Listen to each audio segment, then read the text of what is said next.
Young bytes में आपका स्वागत है। मैं हूं आपके साथ पूजा ठाकुर।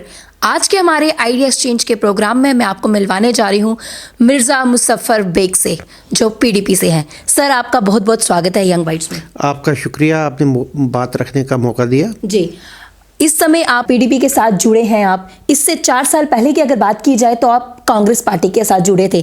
सबसे पहला सवाल मेरा ये रहेगा कि कांग्रेस पार्टी छोड़ने का क्या कारण था?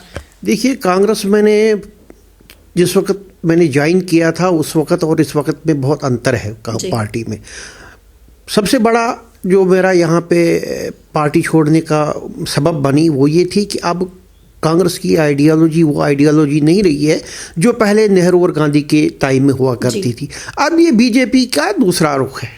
जी, तो क्या कहेंगे, ऐसी क्या चेंजेस आपको देखने को मिली जो पहले काम करते थे लोगों के लिए?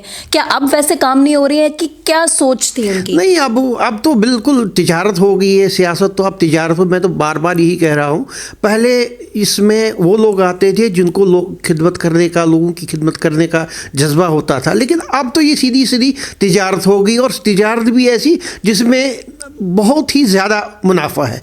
थोड़ा सा कमाओ, 2 करोड़ लगाओ और 10 करोड़ हासिल करो। जी, जिस तरह से आप बता रहे हो कि पहले कांग्रेस पार्टी की अगर बात की जाए तो वो लोगों के हित में काम करती थी, लोगों के लिए कार्य करती थी, लेकिन अगर अब की बात की जाए तो आपका ये कहना है कि कांग्रेस अब वैसा कार्य नहीं कर रही, लोगों के हित के लिए कार्य नहीं कर रही है, तो वो क्या वो अपने लिए कर रही है? नहीं, वो तो देखिए ना, सवाल ये है तो ये तो अब कंफ्यूज पार्टी हो गई है। आपने खुद देखा, अभी देखिए म्यूनसिपैलिटी के इलेक्शंस हुए, इससे पहले पार्लियामेंट के इलेक्शन हुए। बीजेपी कहाँ से कहाँ पहुंची? क्यों? कुछ ना कुछ तो कारण रहा होगा, कुछ ना कुछ तो वजह होगी।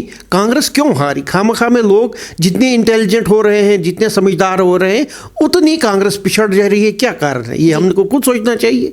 इसमें कांग्रेस के नेताओं को अपना वो लेना चाहिए। ये अब कांग्रेस जो है वो, अब मैं समझता हूँ जिस तरह गांधी जी ने कहा था कि इसको आज़ादी के साथ लेने के साथ ही इसको ख़त्म कर देना चाहिए था, मैं समझता हूँ ये ठीक था। क्योंकि मैं भी इसकी ख़ास तौर पर मैं नेहरू साहब से, पंडित जवाहरलाल नेहरू से बहुत ही मुतासर था। उसको मुतासर होकर मैंने ये पार्टी ज्वाइन की थी, लेकिन मैंने ये ज़िंदगी, मैं समझता हूँ मेरी ज़िंदगी के ये बहुत ही कीमती साल जो थे वो ज़ाया हो गए। आपका ये कहना है कि कांग्रेस पार्टी पहले लोगों के हितों के लिए काम करती थी, उनकी ज़रूरतमंद चीज़ें थी उन पे कार्य करती थी। एज ए सोशल एक्टिविस्ट अगर आपकी बात की जाए तो आपने सोशल कौन कौन सी एक्टिविटीज़ की है, और कांग्रेस पार्टी में रहकर आपने कौन कौन सी सोशल एक्टिविटीज़ की? देखिए ना, जब मैं कांग्रेस में आया 76 में, तो मैंने सीधी, उस वक्त भी कांग्रेस तकरीबन जम्मू कश्मीर में तो कहीं नहीं थी। इसका नेशनल कॉन्फ्रेंस और कांग्रेस का अकॉर्ड हो गया था, लेकिन मैंने सोच समझ के कांग्रेस को चुना था। मैंने सोचा, मेरे जहन में था नेशनल पार्टी है, सेकुलर पार्टी है, सब मिलजुल के चलेंगे, लेकिन मुझे लगता है कि मेरा वो गलत डिसीजन था, और तब से ही मैं कांग्रेस से जुड़ा हूं। लेकिन 4 साल पहले मैंने बहुत ही कोशिश की कि भाई ये शायद ये समझे, लेकिन नहीं समझ पाए। जी, जिस तरह से आपने कुछ समय पहले कहा कि कांग्रेस पार्टी इलेक्शन, जो कॉर्पोरेशन इलेक्शन हुए थे उसमें हारी, उन्होंने लोगों के हितों के लिए कार्य नहीं किए, इस वजह से बीजेपी की जीत हुई। क्या इसके बाद आपने 4 साल के बाद आपने पीडीपी का दामन थामा? क्या मकसद रहा था आपका पीडीपी का दामन थामने का? देखिए, सवाल ये है कि मैंने जो कॉर्पोरेशन की बात है, इसमें मैंने पहले ही कहा कि जितने लोग समझदार हो रहे हैं, जितनी एजुकेशन इंडिया में आ रही है, और ये जो कांग्रेस वो पिछड़ रही है। क्यों पिछड़ रही है ये लोगों को समझ आ गया। पिछले ये जो आपके इलेक्शन हो गए इस पे कॉर्पोरेशन के, आप देखिए कश्मीर में भी हारी और जम्मू में भी हारी। यहाँ पर कांग्रेस जो है पूरे जम्मू प्रांत में दूसरे नंबर पर रही अगर आप टोटल सीट्स की बात करें। और कश्मीर में तो खैर आप देख लीजिए, 600 के करीब, 604 की 5 वहाँ पे सीटें थी, जिसमें 200 के करीब अनकंटेस्टेड रही, जिसमें कांग्रेस, मैं ये कहूँगा कि कांग्रेस को कोई कैंडिडेट ही नहीं मिला, क्योंकि पीडीपी और नेशनल कॉन्फ्रेंस ने बाइकाट किया हुआ था। वहां पर भी इंडिपेंडेंट्स आ गए, कांग्रेस जो है वहां पर भी पिछड़ गई। इनको अब मेरे ख्याल में अब इनको अपना जी, जिस तरह से आने वाले जो चुनाव होने वाले हैं, अब देखना यह है कि लोग किससे मतदान ज़्यादा देते हैं।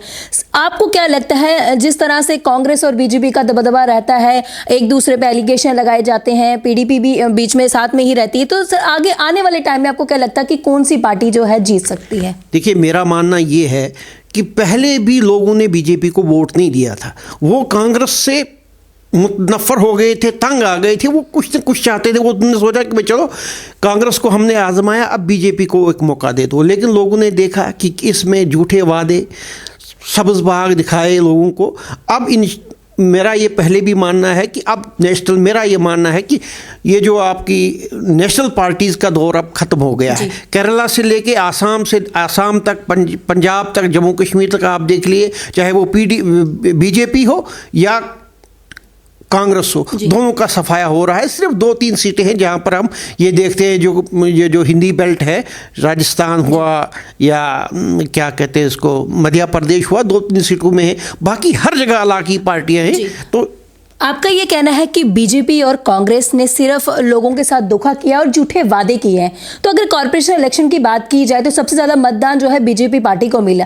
क्या लगता है किन कारणवश उन्हें इतने वोट मिले? सवाल ये है कि मैं इधर यहीं पे ये भी यहाँ पर फिर एक बार मर्तबा यही कहूँगा कि ये बीजेपी की जीत नहीं है, कांग्रेस की हार है। जी, तो जिस तरह से आप पीडीपी के साथ जुड़े हैं, कौन कौन से आपने सोशल एक्टिविटीज़ इसमें किया और लोगों के हितों के लिए आप जिस तरह से आपने कहा कि मैं चाहता हूं कि लोगों के लिए कुछ कार्य करूं, और कांग्रेस पार्टी में ये सब नहीं हो रहा था, इसके विरुद्ध हो रहा था या वैसा कुछ नहीं हो रहा था जैसे आप चाहते थे कि लोगों की मदद की जाए, तो पीडीपी में रहकर आपने क्या कुछ किया है? देखिए ना, जब पीडीपी जिस वक्त आई यहाँ पे मिलिटेंसी टॉप पे थी। पहली बार जब मिलिटेंसी आई तो हमने थोड़ा सा रिलीफ देखा, क्रैकडाउन हो रहे थे, जगह जगह तलाशियां हो रही थी, लोग डिस्टर्ब थे। दोनों सुचेतगढ़, ये क्या कहते हैं इसको, मुजफ्फराबाद और ये बारामूला का रास्ता खुला। बहुत से इन्होंने ऐसे काम किए जो लोगों के हित में थे। अब यहाँ पे इस वक्त डेवलपमेंट की बात करना, ये मैं नहीं समझता हूँ कि ये कोई ज़्यादा रेलेवेंट है। इस वक्त तो सबसे बड़ा मसला जो है यहाँ पर अमन अमान का था। तो इसी को मद्देनजर रखते हुए मैंने पीडीपी का दामन थामा था और मुफ्ती साहब के टाइम में मैंने पीडीपी ज्वाइन की। जी, आपको क्या लगता है आने वाले इलेक्शंस में पीडीपी किस तरह से विजय होगी, या बीजेपी होगी या कांग्रेस होगी? क्या लगता है किसका दबदबा ज्यादा रहने वाला है? मैंने आपसे पहले ही कहा कि मैंने ये कह रहा हूँ, मेरा ये मानना है कि आपने खुद देखा कि कश्मीर में कांग्रेस को कैंडिडेट नहीं मिले 200 सीटों पर, जबकि बीजेपी, नेशनल कॉन्फ्रेंस और पीडीपी मुकाबले में नहीं थी। तो यहाँ पर इनको सब सीटें पर इलेक्शन लड़ना चाहिए था, लेकिन इनको कैंडिडेट नहीं मिले, तो ये जीतेंगे क्या? वहाँ पर फिर मुकाबला जो है कश्मीर में और पूरे जम्मू कश्मीर में आप देखेंगे इंशाल्लाह मुकाबला जो है नेशनल कॉन्फ्रेंस और पीडीपी के दरमियान ही होना है। जी, क्या लगता है पीडीपी और नेशनल कॉन्फ्रेंस आने वाले समय में गठबंधन कर सकती है? नहीं, ये तो मुमकिन नहीं है, लेकिन मैं ये कहूँगा कि दोनों पार्टियों के नेताओं से मैं गुजारिश करूँगा कि अपनी अपनी पार्टी को मजबूत कीजिए, और गठबंधन चाहे वो कांग्रेस के साथ नेशनल कॉन्फ्रेंस का हो या पीडीपी का किसी और पार्टी के साथ, कभी नहीं करना चाहिए। आपने देख लिया कि नेशनल कॉन्फ्रेंस तो पीडीपी तो खैर करेगी नहीं, हमसे एक बार गलती हो गई, इंशाल्लाह हम दोबारा गलती नहीं करेंगे। लेकिन कांग्रेस जिसने बार बार चोटें खाई है, जिसने शेख साहब के टाइम से लेकर आज तक इनके घर में लड़ाई करवाई कांग्रेस ने, इनको भी सोचना चाहिए कि अब ये गठबंधन की सियासत से ऊपर होके रियासत के लोगों की भला बहबूद के लिए काम करें। जिस तरह से आप पीडीपी के साथ जुड़े हैं, क्या लगता है आने वाले समय में किस तरह का पीडीपी अपना कार्य, अपना रोल जो है प्ले करेगी लोगों के हितों के लिए? आपने देखा कि पीडीपी की क़यादत जो है इस वक्त कितनी मुतहर्रिक है।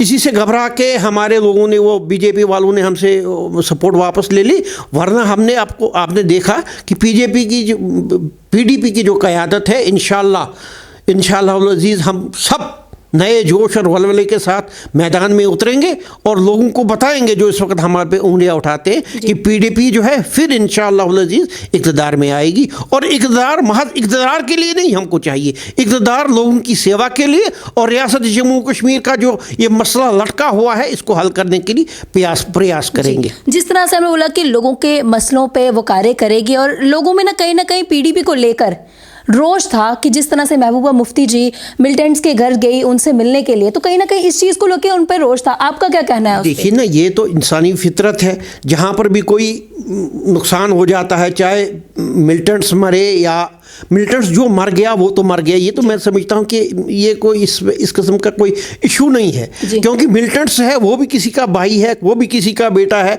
अब एक मिलिटेंट चला गया, गलत रास्ते पर गया, तो फैमिली की सब फैमिली तो उसमें इन्वॉल्व होती नहीं है। जी जी जी। तो उसके जिसका बेटा गया, जिसने अलीगढ़ भेजा, जिसने चंडीगढ़ भेजा लड़का, और वहाँ से वो अगर कहीं चला गया, जज्बात में आए, लेकिन इसका भी हमको देखना चाहिए कि वजह क्या है, मिलिटेंसी में नौजवान जाता क्यों है, उस कारण को देखना चाहिए। गवर्नमेंट ऑफ इंडिया को उस पर बड़े ठंडे जहन से सोचना चाहिए। उसकी तरफ तो कोई देखता नहीं है, उसकी तरफ वजूहात क्या है, किन कारणों से ये लोग, पढ़े लिखे लोग, पहले तो हम कहते थे टीवी चैनल आपके ही दोस्त हैं, वो भी 500 रुपये के लिए जान देते। ऐसा कश्मीरी बेवकूफ़ नहीं है कि 500 रुपये के लिए कोई जान देगा, सोचना चाहिए। अगर युवाओं की बात की जाए, जिस तरह से आपने बोला कि सबसे पहले कारण जानना चाहिए कि वो मिलिटेंसी की ओर क्यों बढ़ रहा है, आपका क्या मानना है कि क्यों वो मिलिटेंसी की ओर बढ़ता जा रहा है? देखिए ना, मेरा मानना ये है कि मिलिटेंसी की ओर वो जो एक तो उसकी एक ब्रेन वॉश भी किया जा सकता होगा, और सबसे बड़ी जो है कश्मीर की आइडेंटिटी, शायद कश्मीर की जो डिग्निटी है वो नहीं है नौजवान में। वो समझता है कि यार मेरे आप देखिए पूरे इंडिया में क्या हो रहा है इस वक्त, पढ़ने के लिए जाते हैं वहाँ पर उधर से लाशें आती हैं। जी जी। हमारी स्टेट में, हमारे इलाके में, यहाँ से पढ़ने के लिए जाते हैं, माँ बाप कर्जा लेके, बैंक से लोन लेके, ज़मीन और जायदाद बेच के उनको पढ़ाई के लिए बेचते हैं, उधर से लाशें आती हैं। तो लिहाजा सबसे बड़ी बात जो है वो देखना चाहिए कि भाई ये मिलिटेंसी आई क्यों, लोग नौजवान पढ़े लिखे लोग इस तरफ जा क्यों रहे हैं, वजह क्या है, उन कारणों को देखना चाहिए। हमसे बार धोखा हुआ। आपने कई जगह सर्वे किया और आप कहीं ना कहीं कारण भी आपने सोचा होगा कि किस तरह से जो आज की युवा है वो मिलिटेंसी की ओर बढ़ती जा रही है। आपको क्या लगता है कि किन कारणवश वो इस ओर बढ़ रही है? इसको ये खाली ये, अब इस पे मैं क्या बात कहूँ, बात करेंगे तो दूर तक चली जाएगी। तो इसमें मैं यही कहूँगा कि जितनी भी गवर्नमेंट ऑफ इंडिया को संजीदगी के साथ सोचना चाहिए कि भाई इसके कारण क्या है। रिपोर्ट साहब से पड़ी है इतनी, वो कितनी कमीशन बैठे हैं, कितनी रिपोर्ट्स आपके पास, रंगनाथन कमीशन है, ये कमीशन है, वो कमीशन, वो रिपोर्ट्स तो आपके पास पड़ी है, उन्होंने तो आपको बताया है कि कारण क्या है मिलिटेंसी, लेकिन उसकी तरफ कोई देखता ही नहीं है, सिर्फ अपने मकसद के लिए लोगों को एक्सप्लॉइट करते हैं और कुछ नहीं। आने वाले इलेक्शन के लिए पीडीपी से आप हैं, क्या कहेंगे इलेक्शन को लेकर? जो भी आपके मतदाता हैं उनके लिए क्या कहेंगे जो आपको मतदान देंगे? खास तौर पे ये मैं लोगों से गुजारिश करूंगा कि आप इलाकाई पार्टियों को मजबूत कीजिए। मेरी ये नेताओं से गुजारिश है कि आप अपना जो प्रोग्राम बनाए सोच समझ के बताइए और नौजवानों में जाइए, नौजवानों के हितों की बात कीजिए और ये खाली लालीटम मत दीजिए। सेंटर से भी ये मैं कहूँगा, देखिए यहाँ के रिसोर्सेज कम है, आप ये जो किस्तों में हमको वहाँ से मतलब मदद कर रहे हैं, ये मदद से ज़्यादा भीख है। हमको अपना हक चाहिए, हमको भीख नहीं चाहिए। ये जो आप देते हो, जिस तरह से आप हमारी मदद करते हो और फिर इस पे बार बार एहसान जताते हो, इससे कश्मीरी नौजवान की ठेस पहुंचती है उसके डिग्निटी को। मैं गुजारिश करूँगा कश्मीर के नौजवानों से भी, कश्मीर के इंटेलेक्चुअल से भी कि भाई आप आओ, कश्मीर का मसला जो है हम मिल बैठ के हल करने की कोशिश करेंगे। और सेंटर के नेताओं से मैं गुजारिश करूंगा, बदकिस्मत की ये बात, अब आप देखिए कल परसों क्या हुआ, कश्मीर का मसला जो है इस पे ध्यान देने की ज़रूरत है, कश्मीर के लोगों के दिल जीतने की ज़रूरत है। आप देख रहे हो कश्मीर की बात तो कोई नहीं करता है, कश्मीरियों की बात कोई नहीं करता है, वो अपने हित की बात करते हैं। ये गलत मैसेज चला जाता है। अभी आपका ये जो अभी वो सिंध वाटर जो ट्रिटी है उसके वो डेपुटेशन आया, अभी किश्तवाड़ में चला गया। ये कहाँ से है? आप एक तरफ से कहते हो हम बात नहीं करते, दूसरी तरफ से कमीशन भी आते हैं, दूसरी तरफ से आपका करतारपुर भी होता है, सिर्फ कश्मीर के मसले में बात नहीं हो रही है। ये तो बड़ी अजीब बात है।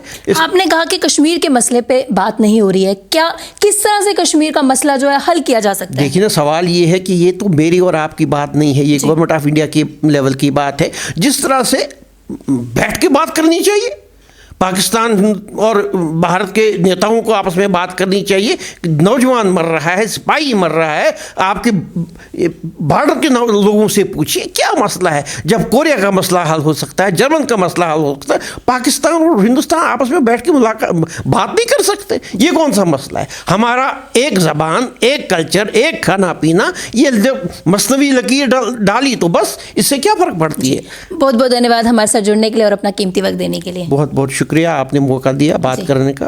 तो इन्होंने कहा कि हिंदुस्तान और पाकिस्तान को मिलजुल के बात करनी चाहिए, तभी हमारे देश में अमन और शांति बनी रहेगी। वीडियो जर्नलिस्ट अभिषेक के साथ मैं पूजा ठाकुर, यंग बाइट्स जम्मू।